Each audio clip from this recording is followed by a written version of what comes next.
दोस्तों, हिंदी सिनेमा को बुलंदियों तक पहुंचाने में जितना योगदान सिनेमा के actors, directors, producers, writers, singers, music directors ने दिया है, उतना ही योगदान इन फिल्मों में गाए गए गीतों को रचने वाले या इन गानों को लिखने वाले गीतकारों ने दिया है। दोस्तों, बात हो रही है एक ऐसे गीतकार की जिनके बारे में ये वाकया मशहूर है कि जब दूसरे गीतकार एक गीत को लिखने के लिए 7 से 8 दिन ले लेते थे, उस समय आनंद बख्शी साहब ये काम सिर्फ 8 मिनट में कर देते थे। जी हाँ दोस्तों, गीतों की सरलता ने आनंद बख्शी साहब को न सिर्फ आम आदमी का सबसे पसंदीदा गीतकार बनाया, बल्कि उन्हें 4 दशक तक हिंदी सिनेमा की मुख्य धारा में भी बनाकर रखा। 40 साल से भी ज्यादा लंबा फिल्मी सफर, 4000 से भी ज्यादा गीत और 40 बार फिल्म फेयर पुरस्कार के लिए नॉमिनेशन, ये आंकड़े खुद ही बता देते हैं कि आनंद बख्शी साहब ने जो रचा उसका दायरा कितना विशाल था। शमशाद बेगम हो या अलका याग्निक या मन्ना डे हो या फिर कुमार सानू, गायक आते जाते रहे, लेकिन उनके लिए शब्द रचने वाला गीतकार वही रहा। 21 जुलाई साल 1930 को रावलपिंडी में जन्मे आनंद बख्शी साहब गीतकार के साथ साथ गायक भी बनना चाहते थे। अपने इसी सपने को पूरा करने के लिए वे 14 साल की उम्र में घर से भागकर बम्बई आ गए। शुरुआत में मौका नहीं मिला तो जिंदगी चलाने के लिए उन्होंने कई साल तक पहले नौसेना और फिर आर्मी में काम किया। इस दौरान भी फिल्मी दुनिया में जाने की धुन उनके सिर से उतरी नहीं।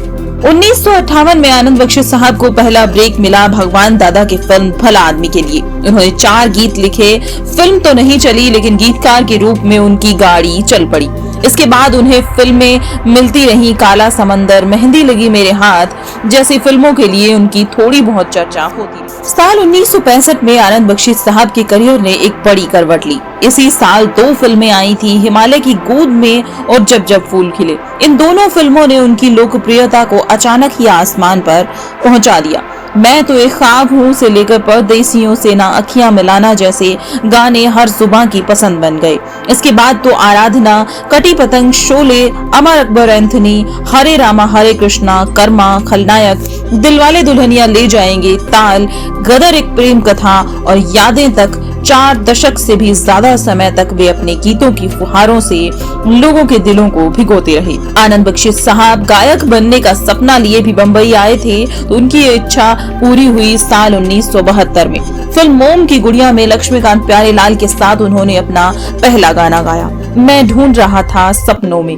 निर्देशक मोहन कुमार को ये गाना इतना अच्छा लगा कि उन्होंने ऐलान कर दिया कि आनंद बख्शी साहब लता मंगेशकर के साथ एक युगल गीत भी गाएंगे। और ये गाना था बागों में बहार आई, होठों पे पुकार आई, और ये गीत भी खूब चला। इसके बाद तो उन्होंने शोले, महाचोर, चरस और बालिका वधू जैसी कई फिल्मों के गीतों को अपनी आवाज दी। आनंद बख्शी साहब की सबसे खास बात थी उनके गीतों के सरल बोल। जब जब फूल खिले से लेकर कटी पतंग, शोले, हरे रामा हरे कृष्णा, सत्यम शिवम सुंदरम और 2001 में आई उनकी आखिरी फिल्म गदर एक प्रेम कथा और यादें इसका उदाहरण है। यही वजह है कि उन्हें आम आदमी का गीतकार कहा जाता था। उनके गीतों में रहस्यवाद से ज्यादा जीवन की सरलता थी। बहुत आम सी परिस्थितियों में भी वे गीत खोज लेते थे। मसलन सिकंदर और पोरस का एक नाटक देखने के दौरान पोरस को सिकंदर के सामने बंधा देख उन्होंने मार दिया जाए कि छोड़ दिया जाए, बोल तेरे साथ क्या सुलूक किया जाए, ये गीत लिख डाला और ये गीत काफी मशहूर भी हुआ। बड़ा नटखट है किशन कन्हैया, कुछ तो लोग कहेंगे, आदमी मुसाफिर है, दम मारो दम, और तुझे देखा तो ये जाना सनम तक आनंद बख्शी ने 4000 से भी ज्यादा गीत रचे। उनकी रचना इतनी तेज थी कि एक साक्षात्कार में मशहूर संगीतकार लक्ष्मीकांत प्यारेलाल ने भी कहा था कि जहां दूसरे गीतकार गीत लिखने के लिए 7-8 दिन ले लेते थे, वहीं आनंद बख्शी साहब 8 मिनट में ही गाना लिख देते थे। उदित नारायण, कुमार सानू, कविता कृष्णमूर्ति और एसपी बाला सुब्रमण्यम जैसे महान गायकों का पहला गाना भी आनंद बख्शी साहब ने ही लिखा था। 40 बार वे फिल्म फेयर पुरस्कार के लिए नॉमिनेट हुए और 4 बार ये पुरस्कार उनकी झोली में आया। आखिरी फिल्म फेयर पुरस्कार उन्हें साल 1999 में सुभाष घई की फिल्म ताल की गीत इश्क बिना क्या जीना यारों के लिए मिला था। आनंद बख्शी साहब सिगरेट बहुत ज्यादा पीते थे, इसके चलते उन्हें फेफड़ों और दिल की तकलीफ हो गई। 30 मार्च साल 2002 को 72 वर्ष की उम्र में उनका निधन हो गया। लेकिन आम आदमी की भावनाओं को जुबान देने वाले उनके गीत अमर हैं और अमर रहेंगे। यकीनन भारतीय सिनेमा के इतिहास में उनका नाम हमेशा गर्व से लिया जाएगा और उन्हें इन्हीं अदब से याद किया जाएगा।